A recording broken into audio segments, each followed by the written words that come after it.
Hi everyone, welcome back to my channel. సొరకాయ బజ్జీ మీరు ఎంతమంది తెలుసో నాకు తెలియదు. సో ఈరోజు అయితే సొరకాయ బజ్జీని మా అమ్మ స్టైల్లో చూసి చూపిస్తాను. చిన్న సైజు 2 టమాటాలు, 1 ఆనియన్, 4 పచ్చిమిర్చి. సో సొరకాయలను అయితే ఈ విధంగా కట్ చేసి పక్కన పెట్టుకుందాం. చిన్న సొరకాయ కాబట్టి లేతది, చాలా బాగుంది సొరకాయ.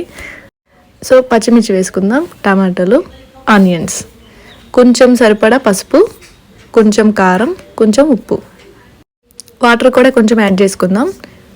నెక్స్ట్ కొంచెం ఆయిల్ వేసుకోండి, చింతపండు కూడా వేసుకుందాం. ఇవన్నీ ఒక్కసారి కలుపుకొని పొయ్యి మీద పెట్టేద్దాం. మా అమ్మ ఈ సొరకాయ బజ్జీ, వంకాయ బజ్జీ అనే బజ్జీలలో చాలా ఫేమస్, బాగా చేస్తుంది. సో ఉడికిపోయిన తర్వాత కొంచెం ఎనుపుకుందాం. ఇలా ఎంతమందికి ఈ కర్రీ తెలుసో, ఎవరైతే తినున్నారో వాళ్ళకి కామెంట్ చేయండి.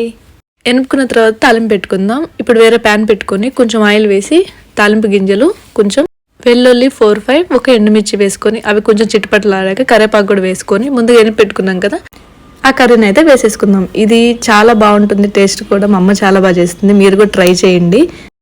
ఇలాంటి మరిన్ని రెసిపీస్ కోసం నా అకౌంట్ని అయితే విజిట్ చేసేసి ఉన్న వీడియోస్ చూసేసి నెక్స్ట్ సబ్స్క్రైబ్ చేసుకోండి. సొరకాయ బజ్జీ అయితే అయిపోయింది. హెల్తీ టేస్టీ సొరకాయ ఇట్లా చేసుకోండి, చాలా బాగా తింటారు, పప్పే కాకుండా. సో మరిన్ని వీడియోకి